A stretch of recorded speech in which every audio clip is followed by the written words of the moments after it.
आज मैं मेवाड़ की इस वीर भूमि पर आया हूं तब महाराणा प्रताप और गोविंद गुरु को भी प्रणाम कर कर मेरी बात की शुरुआत करना चाहता हूं। मित्रों, ये भूमि के कण कण में वीरता, त्याग और बलिदान भरा पड़ा है। सिर्फ राजस्थान नहीं, कश्मीर से कन्याकुमारी और कामाख्या से लेकर द्वारिका तक पूरा देश मेवाड़ ने जो लड़ाई लड़ी मुगलों के सामने, इसको सिर झुकाकर प्रणाम करता है। आज इस देश में हम गौरव के साथ, सम्मान के साथ जी रहे हैं, तो मेवाड़ के शूरवीरों का बलिदान और उनका संघर्ष एकमात्र वही से इतिहास ने अपनी करवट बदली थी। मैं आज यहां आया हूं तब पन्ना दाई का बलिदान और मीराबाई की भक्ति आंदोलन को भी प्रणाम कर कर मेरी बात की शुरुआत करता हूं। सबसे पहले मैं वीरों की भूमि राजस्थान की पूरी जनता का, भारतीय जनता पार्टी की ओर से हृदय से धन्यवाद करना चाहता हूं। हम 2014 में राजस्थान के सामने आए, आपने सभी की सभी सीटें मोदी जी की झोली में डाल दी। हम 2019 में आए, आपने सभी की सभी सीटें मोदी जी की झोली में डाली और अभी चुनाव हुआ। इस चुनाव में भी भजनलाल के नेतृत्व में पूर्ण बहुमत की भारतीय जनता पार्टी की सरकार बना दी। ये राजस्थान का संगठन, ये राजस्थान भारतीय जनता पार्टी पूरे देश के सभी प्रदेश यूनिटों में सबसे अच्छा संगठन का जानकार अगर कोई एक प्रदेश है तो ये मेरा राजस्थान का प्रदेश है। यहां पर सुंदर सिंह भंडारी जी ने दधीची की तरह अपनी हड्डियां गलाकर यहां पर भाजपा की नींव डाली। मित्रों, जब मैं आज यहां आया हूं तब 2 दिन पहले ही हमारे नेता और देश के प्रधानमंत्री मोदी जी ने राष्ट्रीय परिषद में हमारा आह्वान किया है। वहां से 2 नारे दिए गए। पहला नारा था, अब की बार, अरे जोर से बोलो, महाराणा प्रताप की भूमि के कार्यकर्ता हो, अब की बार, फिर एक बार, जोर से बोलिए जरा, फिर एक बार। अब अगर 400 पार करना है और मजबूती के साथ मोदी सरकार बनानी है तो राजस्थान में कहीं भी गलती नहीं होनी चाहिए। फिर से एक बार हैट्रिक लगाकर 25 की 25 सीटें मोदी जी की झोली में डालनी है। भाइयों और बहनों, हाथ उठाकर मुट्ठी भींचकर बताओ, सभी की सभी सीटें मोदी जी की झोली में डालेंगे क्या? सब सीटों पर कमल विजयी होगा? 400 पार करेंगे क्या? फिर से मोदी सरकार बनाएंगे क्या? भाइयों और बहनों, ये भारतीय जनता पार्टी की विजय यात्रा, इसका अर्जुन भी आप हो और इसके कृष्ण भी आप हो। आप ही को ये विजय यात्रा को आगे बढ़ाना है। भाइयों और बहनों, कांग्रेस पार्टी ये परिवारवादी पार्टी है। इतना ही नहीं, ये दिशा विहीन पार्टी। मोदी जी ने 10 साल के अंदर देश के 25 करोड़ गरीबों को गरीबी रेखा के बाहर लाने का काम किया। हर गरीब को घर का घर दिया, शौचालय दिया, गैस का सिलेंडर दिया, घर में बिजली दी, प्रति व्यक्ति प्रति माह 5 किलो अनाज फ्री ऑफ कॉस्ट दिया, 5 लाख तक की सभी दवाइयों का खर्चा आज नरेंद्र मोदी सरकार उठा रही है और देश भर में हर किसान को 6,000 मिल रहा है। भजनलाल जी ने 6,000 की जगह राजस्थान के किसानों को 8,000 रुपया देने का काम किया है। भजनलाल जी ने, भाजपा सरकार ने 450 रुपये में गैस का सिलेंडर हर गरीब को देने का काम किया है। 70 लाख से ज्यादा माताओं को 450 रुपये में गैस का सिलेंडर देने का काम भजनलाल शर्मा की सरकार ने किया है। नरेंद्र मोदी सरकार ने इस देश को सुरक्षित करने का काम, जब कांग्रेस की सरकार थी, मनमोहन सिंह की सरकार थी, मित्रों, पाकिस्तान से आए दिन आलिया मालिया जमालिया घुस जाते थे, बम धमाके करते थे। आपने मोदी सरकार बना दी, पाकिस्तान की आदत नहीं कही। पूंछ और उरी में हमारे जवानों पर गोलियां चलाकर भून दिया, पुलवामा में हमला किया, मगर पाकिस्तान वालों को याद नहीं रहा, सरकार बदल गई। मोदी जी ने 10 ही दिन में सर्जिकल स्ट्राइक और एयर स्ट्राइक कर कर पाकिस्तान के घर में घुसकर बदला लेने का काम किया। और मित्रों, आज वो कश्मीर, जिस कश्मीर के लिए श्यामा प्रसाद मुखर्जी ने अपने जीवन का बलिदान दिया, हम कहते थे जहां हुए बलिदान मुखर्जी वो कश्मीर, धारा 370।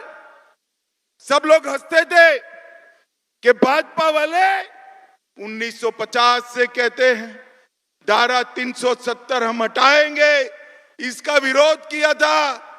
अटल जी की सरकार बनी, हटाने का नाम नहीं दिया, मगर उस वक्त हमारे पास पूर्ण बहुमत नहीं था। 5 अगस्त 2019 को मोदी जी ने धारा 370 को हमेशा के लिए हटा दिया। और आज एक कश्मीर जहां हर रोज बम धमाके होते थे, आज भारत माता का मुकुटमणि कश्मीर आन बान और शान के साथ भारत माता के मुकुट पर है और दुनिया की कोई ताकत कश्मीर को हाथ नहीं लगा सकती। ये नरेंद्र मोदी ने किया है। भाई और बहनों, हमने वादा किया था हिमाचल में पालमपुर कार्यकारिणी में कि हम राम मंदिर बनाएंगे। भगवान राम जो करोड़ों लोगों के आराध्य है, वो एक टेंट में अपमानित होकर अपना स्थान गंवा कर बैठे थे। मित्रों, एक कांग्रेस पार्टी ने प्रभु श्री राम के मंदिर के मुद्दे को अटका कर रखा, लटका कर रखा, भटका कर रखा। कहीं पर भी इनकी मंशा नहीं थी कि अयोध्या में राम मंदिर बने। हम कहते थे कि हम राम मंदिर बनाएंगे और वही बनाएंगे जहां रामलल्ला का जन्म हुआ था, मगर हमें ताने लगाए जाते थे, कब बनाएंगे, कब बनाएंगे। और इस 22 जनवरी 2024 को वो दिन आ गया, मोदी जी ने रामलल्ला की प्राण प्रतिष्ठा कर कर पूरे भारत को हर्षित और आनंदित कर दिया। और एक कांग्रेस पार्टी जब रामलल्ला का मंदिर बना, तब कांग्रेस पार्टी एक कार्यक्रम का बहिष्कार करी। मोदी जी के 10 साल, भारत के गौरव के 10 साल, मोदी जी के 10 साल, गरीब कल्याण के 10 साल, और मोदी जी के 10 साल ये भारत के उत्कर्ष और विकास के 10 साल। मित्रों, आज मैं बताने आया हूं, मोदी जी ने 10 ही साल में भारत के अर्थतंत्र को 11वें नंबर से 5वें नंबर पर लाकर रख दिया है। और आज मैं कहकर जाता हूं, राजस्थान वालों, एक बार फिर से मोदी जी को आशीर्वाद दो। अगले 5 साल में 5वें नंबर से 3रे नंबर का अर्थतंत्र हमारा भारत बन जाएगा। भारत का विकास एक कांग्रेस पार्टी नहीं कर सकती। गरीबों का कल्याण एक कांग्रेस पार्टी नहीं कर सकती। भारत को सुरक्षित एक कांग्रेस पार्टी नहीं कर सकती। और भारत का उत्कर्ष, भारत का गौरव, ये भी कांग्रेस पार्टी नहीं बढ़ा सकती। आज चंद्रयान लेकर हमारे वैज्ञानिकों ने चंद्रयान को चंद्रमा के दक्षिण ध्रुव पर पहुंचाया और वहां चंद्रमा पर भी तिरंगा फहराने का काम ये भारतीय जनता पार्टी की मोदी सरकार ने किया। मित्रों, अनेक प्रकार के ऐसे काम, आर्थिक प्रगति से लेकर भ्रष्टाचार को समाप्त करने तक नरेंद्र मोदी सरकार ने की। 12 लाख करोड़ के घपले, घोटाले, भ्रष्टाचार किए थे इस कांग्रेस पार्टी ने। और मोदी जी 10 साल रहे, हमारे विरोधी भी मोदी जी पर एक भी आरोप नहीं लगा सके हैं। ऐसा पारदर्शी शासन मोदी जी ने देने का काम किया है। राजस्थान की जनता ने अभी अभी गहलोत सरकार गिराई, बदली है।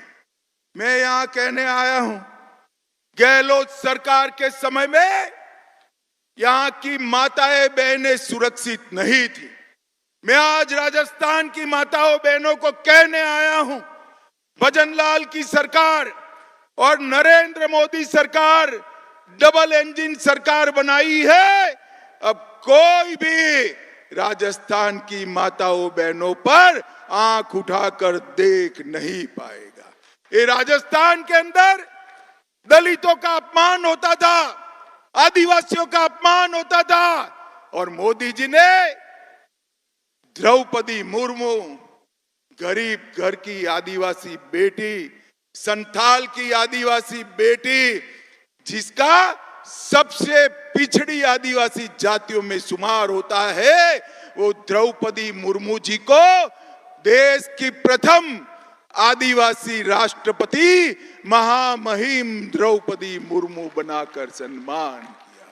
250 से ज्यादा एकलव्य विद्यालय बनाए, 20 जगह पे हमने आदिवासी स्वतंत्र सेनानियों के संग्रहालय बनाए और आदिवासियों का सम्मान करने का काम किया है।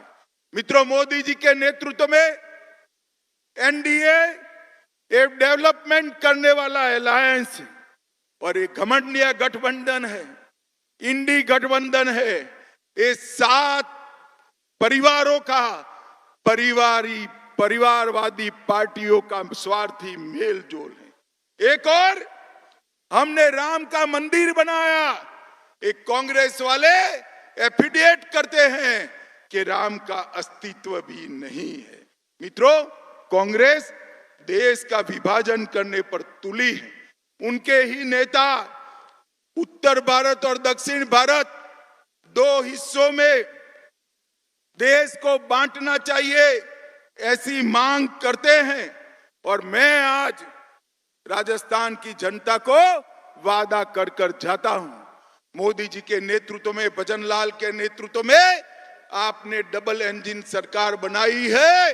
अब यहां पर किसी की हिम्मत नहीं होगी कि यहां पर कौमी दंगे करे और मंदिरों को तोड़ने का कोई हिम्मत कर पाए।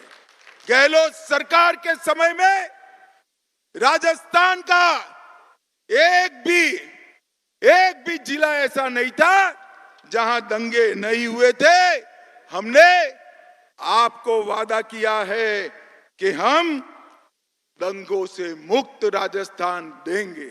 मित्रों, आने वाले दिनों में मोदी जी के नेतृत्व में भारत का विकास होना तय है। मोदी जी ने भारत के युवाओं के सामने 2047 में जब भारत की आजादी के 100 साल होंगे तब कैसा भारत हो, इसका एक महान स्वप्न रखा है। 2047 में संपूर्ण विकसित और आत्मनिर्भर भारत, हम भारत को बनाएंगे, ये भारतीय जनता पार्टी का वादा है। राजस्थान की जनता ने 2 बार मोदी जी को खूब वोट दिए, सभी की सभी सीटें दी। अब तीसरी बार भी एक कर एक इंजन की सरकार तो यहां बना दी आपने भजनलाल जी की, और दूसरा इंजन भी फिर से रिपीट करना है मोदी जी वाला, जिससे देश का विकास हो।